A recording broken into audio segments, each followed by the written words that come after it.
श्री राम ने वानर सेना का मान किया। जय श्री राम मित्रों, मैं नीतू पंडित यूट्यूब चैनल पर सबका स्वागत करती हूँ। इस प्रसंग का वर्णन उत्तरकांड के रामायण में मिलता है। आज श्री रामचंद्र जी अपने वानर सेना को वापस अपने घर जाने के लिए कहते हैं और फिर उनका मान और सम्मान करने लग जाते हैं। उन्हें नए नए तरह के विभीषण जी को, लंकापति विभीषण जी को वस्त्र और आभूषण दिए और भी बहुत कुछ। प्रभु प्रेरित लक्ष्मण पहिराए, लंकापति रघुपति मन भाए। अंगद बैठ रहा नहीं डोला, प्रीति देखी प्रभु ताहि न बोला। फिर प्रभु की प्रेरणा से लक्ष्मण जी ने विभीषण जी को गहने कपड़े पहनाए जो रघुनाथ जी के मन को बहुत ही अच्छे लगे। अंगद बैठे ही रहे, वे अपनी जगह से हिले तक नहीं। उनका उत्कट प्रेम देखकर प्रभु ने उनको नहीं बुलाया।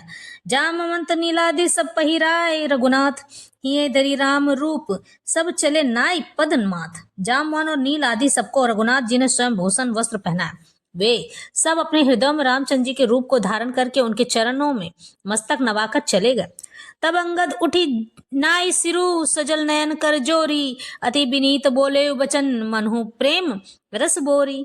तब अंगद उठकर सिर नवाकर, नेत्रों में जल भरकर और हाथ जोड़कर अत्यंत विनम्र तथा मानो प्रेम के रस में डूबे हुए हों मधुर वचन बोले। सुनु सर्वज्ञ कृपा सुख सिंधो, दीन दया कर आरत बंधो। मरती बेर नाथ मोहि बाली, गयो तुम्हारे ही कोछे घाली। हे सर्वज्ञ, हे कृपा और सुख के समुद्र, हे दीनों पर दया करने वाले, हे आर्तों के बंधु, सुनिए हे नाथ, मरते समय मेरा पिता बाली मुझे आपकी ही गोद में डाल गया था। असरन सरन बिरदु संभारी, मैं जनी तजहु भगत हितकारी। मोरे तुम प्रभु गुरु पितु माता, जाऊं कहाँ तजी पद जल जाता। अतः हे भक्तों के हितकारी, अपना अशरण शरण बिरद बाना याद करके मुझे त्याग्य नहीं। मेरे तो स्वामी गुरु पिता और माता सब कुछ आप ही हैं। आपके चरण कमलों को छोड़कर मैं कहाँ जाऊंगा। तुम ही बिचारी कहो नर नाहा, प्रभु तजी भवन काज मम माँ काहा। बालक ज्ञान बुद्धि बलहीना, राखहु शरण नाथ जन दीना। हे महाराज, आप ही विचार कर कहिए प्रभु, आपको छोड़कर घर में मेरा क्या काम है। हे नाथ, इस ज्ञान बुद्धि और बल से हीन बालक तथा दीन सेवक को शरण में रखिए।